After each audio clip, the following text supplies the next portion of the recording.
Oh, oh, exhausted. Do you know what, year five? I'm absolutely shattered here in space on our makeshift rocket, and I am absolutely tired out. Oh, so you're probably wondering a few things. Let me take my astronaut helmet off for a second. You're probably wondering a few things like Mr. Church, you clearly that looks like your classroom. It doesn't look like you're on a rocket in space, but my goodness, where didn't we do well? We recreated the classroom in space. So as you can see, we've got Derek the Duck is here. We've got some sunflowers. We did capture an alien creature, which we put with the sunflowers. Seemed really friendly, which is wonderful. So we've tried to. What we did when we built our rocket is try to recreate the classrooms as best as possible, and mostly to keep us teachers apart, actually, because being in space, we're going to be in outer space for a long time to tell this story to you. And you don't want four teachers in a confined space, do you? Bound to fall out. Strong personalities, let's just say that. But I do need to tell you a bit more about the rocket because I said, being obsessed with science, I said to the other year five teachers, I said, we need to use some serious materials to make this rocket out of. If we can't get into school properly, then if we're going into outer space to tell them cosmic, to read them the story, we need some proper stuff to make this rocket out of. So what happened next? Well, you can probably guess. Mr. Ferguson, obsessed with music, what a talented musician. So he rocks up with a pair of castanets, some maracas and a xylophone. And he says, this is what I brought to make the rocket out of, Mr. Church. To which I said, how on earth are those items going to make a rocket? To which he said, Mr. Church, do you not believe in recycling? They can be made into a rocket. Then obviously Mrs. Simmons rocks up. She brings a pile of Target maths books, all of the Target maths books in the school, and says to me, Mr. Church, they're going to waste. We need to recycle them. So we're going to make the other side of the rocket out of Target maths books. And she started just ripping all the pages out. Goodness knows what Mrs. Hyde is going to say. Then Mrs. Wassell, the eco-warrior herself, she turns up. Now, she was meant to be bringing the fuel for our special rocket. She was meant to be bringing the fuel anyway. So she says to me, and to the other teachers as well, she says, sorry, the environment is all important, to which obviously we nod vigorously. And she says, so we can't have normal rocket fuel. We can't have petrol. We can't have diesel. No, we are going to launch ourselves into space using olive oil. Yeah, I'll say that again.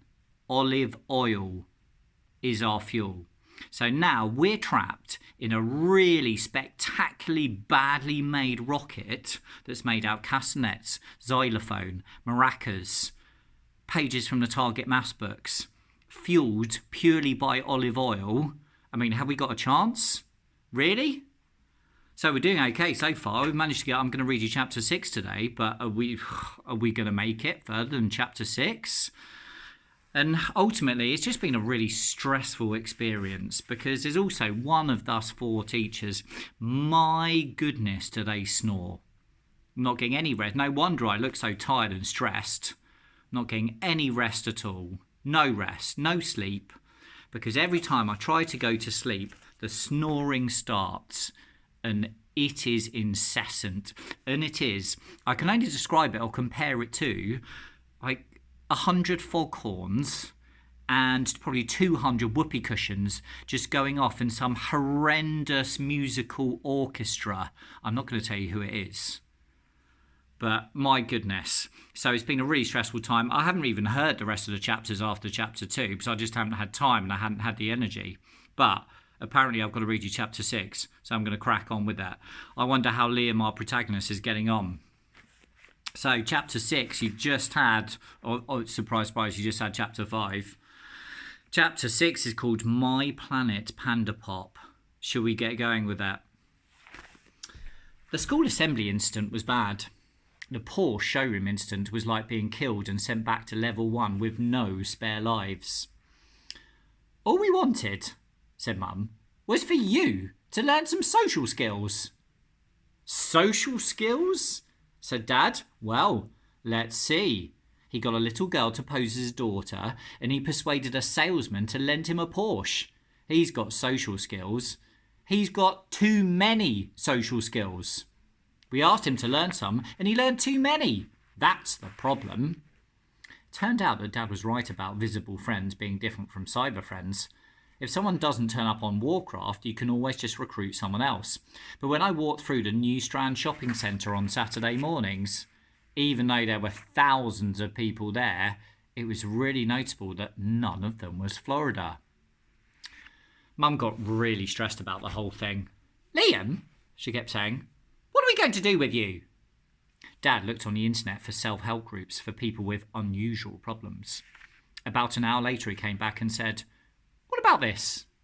Popular coastal resort, Tunisia, £150 a head. Tunisia's a bit far, said Mum. I was hoping there'd be a group in the library. No, I'm talking about a holiday. That's what we need, isn't it? The three of us. Go somewhere no one knows us and just unwind. I was completely excited about this. I'd never been abroad before, and I spent the whole week reading holiday brochures and even went with Mum and Dad to the travel agent, which was a disaster because when I get completely excited, I talk way too much. For instance, when Tunisia was mentioned, I said, yes! 4-star accommodation, all meals, and we could go and see the Sahara Desert. Mum said, the Sahara Desert? You are joking. The Sahara Desert is a desert. People get lost in deserts. They starve to death and see mirages and get eaten alive by ants. Oh, no, no, no, no. We are not going to a desert. The travel agent woman said, if you did choose the optional desert excursion, Mrs. Digby, you would be accompanied by our trained local staff in a fully air-conditioned coach. It's a very well-organised trip. No one ever, said Mum, intends to get eaten alive by ants, but accidents happen, especially in the Sahara Desert. What else have you got? Tenerife is already quite warm. Although it is politically part of Spain, the island of Tenerife is off the coast of Africa and is therefore hot all the year round, especially in the south. It's more rainy in the north because of this big pointy mountain in the middle of the island. It's so tall that it has snow on top even in the summer. It's called Tide. Mum looked interested when I told her all of this. I probably should have stopped just there and not gone on to mention that Tide isn't just an ordinary mountain. A volcano, said Mum. An extinct volcano, said the woman from the travel agent very quickly. Extinct or dormant, said Mum, surprising everyone with her unexpected geological knowledge. What's the difference? Asked the travel agent lady. The difference, said Mum, between life and death. The travel agent woman held up a brochure for Florida. Very popular. She smiled without going into detail. Mum looked at me, and I said nothing. She looked at the travel agent, who just kept smiling. She looked at Dad. He tried to keep smiling too, but she raised an eyebrow, and he just can't cope with that. In the end, he admitted, alligators. After that, there was Turkey, earthquakes, Cyprus, poisonous triggerfish, Italy, the mafia, and Greece, shipwrecks. Then we were standing outside the shop, with Mum taking a deep breath and saying, well, I haven't even gone anywhere, and I'm already glad to be home. They decided to forget about the holiday and redecorate the kitchen instead. Dad pointed out that a holiday only lasted a week or two, whereas a new kitchen would last forever. So instead of going on a well-organised air-conditioned trip of the Sahara, we went to Nothing But Drainers and looked at granite work surfaces. This one's a bit pricey, said the man, but you get what you pay for, and this is real Italian granite. It was mostly blue. I remember looking at it thinking, that's igneous rock. That came from way underground in Italy. That drainer has had a more exciting life than I have. Dad said, what do you think, Liam? Good. You can't go wrong with igneous. It is igneous, right? The man said, I don't think so. These are new in today from our supplier in Turin. I said, it's made of crystallised magma. No, son, this is real Italian granite. It's not made at all. It was made by magma bubbling up from the Earth's mantle millions of years ago. The molten magma cooled in the crust and turned into crystals, then probably sat being squeezed into flatbeds for about 1 billion years until it was dug up by Italians. All that trouble, and then it's chopped up and sent to nothing but drainers, where my mum will look at it for 5 minutes and say, I'm not sure about this colour. The man looked at Dad. Dad just shrugged. He's in gifted and talented at school. They do all about this kind of thing. Last month it was global warming. Mum said, he is right though. I'm not sure about this colour. Not only was I not allowed to go to Tunisia, I wasn't even allowed to walk home by myself anymore. Mum and Dad took to meeting me from school and escorting me home like a prisoner. They would have banned me from Little Stars too, except everyone else had done so much work on The Big Friendly Giant that it wouldn't be fair if it had to be cancelled. Lisa tried to be nice about it. You're the star, she said. So get your own dressing room. Then she shoved me into this cupboardy thing just behind the stage. There was one chair, no window, a packet of pickled onion flavour Space Ranger crisps, and a blue Panda Pop. Space Rangers are the cheapest crisps that money can buy. They are crisps, but only until you put them in your mouth. The moment they make contact with your tongue, they stop being crisps and become soggies. The flavour is sort of optional in that it seems to fall off the crisps and make a powdery sludge at the bottom of the bag, which you can scoop up with your finger if you like. Blue Panda Pops are supposedly raspberry flavoured, but the flavour is irrelevant, as they are so fizzy that when you drink them, all your senses close down and your brain just shouts, fizzy! Later on you belch a lot, which is fine if you're playing the BFG, as he's quite a belchy character. I remember sitting in that cupboard, feeling like the rest of the world had completely vanished, and that I was now orbiting the sun entirely on my own on a chair. Planet Panda Pop. Sitting in a tiny enclosed space eating strange chemicals, it turns out that Little Stars was outstanding training for astronauts. During the interval, I just messed about on Drax World. At first I checked location of phone 1 so I could see where Dad was. He was in the audience. Then I looked at all the Waterloos in the world trying to decide on a favourite. I was just tossing up between Waterloo, Sierra Leone and Waterloo, Trinidad and Tobago when the phone rang. It was a woman with a very friendly voice saying, Hi, I'm calling on behalf of Drax Communications. We've noticed you have a very interesting pattern of use and we'd like to ask you a few questions if you have some minutes. I had about 2.5 minutes to the beginning of Act 2.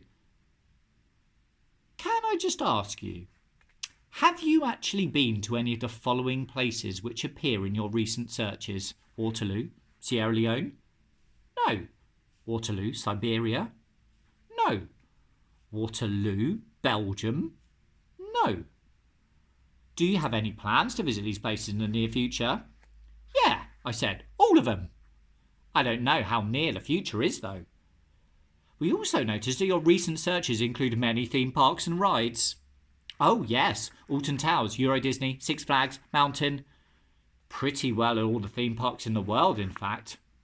What is it you like about theme parks? The crispy New World feeling you get after you've been on a thrill ride. I love that. So you go on the rides with your children? She thought I was a grown-up, and she couldn't even see me. I deepened my voice a bit and said, That's right, yeah. How old is your child? 11. Lovely, thank you. And one last thing. As a dad, how would you summarise your philosophy of child rearing? My what? What do you want most for your children? Well, I don't remember thinking about it. I just came out with this. I want my children to think of the whole world as their thrill ride. Oh, said the woman, what a beautiful thought. And I was thinking, yes, it is a lovely thought. I wonder where it came from. Thank you, Mr. Digby, for talking to me. We'll be in touch very soon. She hung up. Now, in World of Warcraft, when you defeat an enemy, you can take their stuff, their money, their armour, things like that. But sometimes it turns out they've got something you weren't expecting, like a magic ability or a bottle of the elixir of the mages, and you can feel the extra power surge through you. That's how I felt at the end of that call. I knew something cosmic was going to happen. A few minutes later, Lisa knocked on the door, shouting, "BFG on stage, please!" As we were walking up to the wings, I got a text. Lisa snarled, "Turn off your mobile, for goodness sake!" In a second. "In fact, give it to me." "Okay, yeah, whatever," I said with a giant smile. I was smiling because of the text. "You have been selected to take part in a very special competition with a prize that will make you into a hero in the eyes of your children. Infinity Park is a unique new theme park in China, packed with astonishing, innovative attractions, including the biggest thrill ride in the history of the world, the Rocket. We are offering 4 fathers and their children the chance to travel in the park, experience the rides, and visit local landmarks. Don't miss your chance to become the greatest dad ever.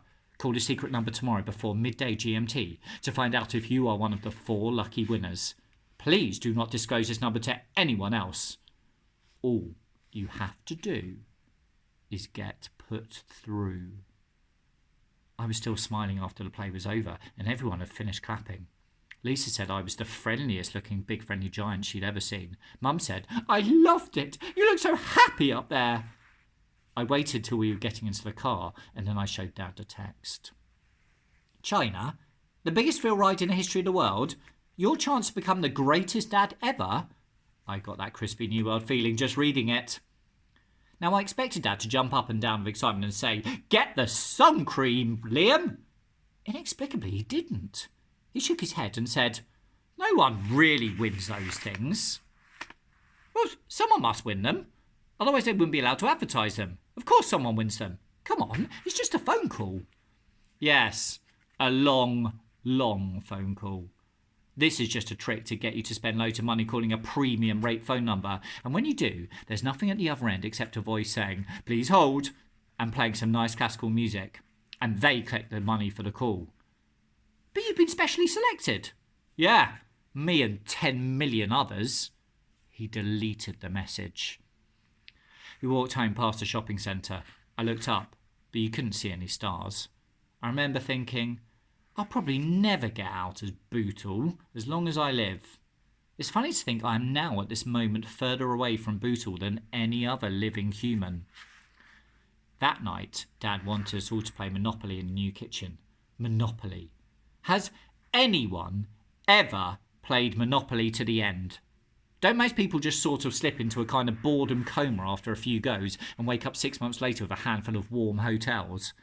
If it had been Risk or Cluedo, that would have been something. But Monopoly?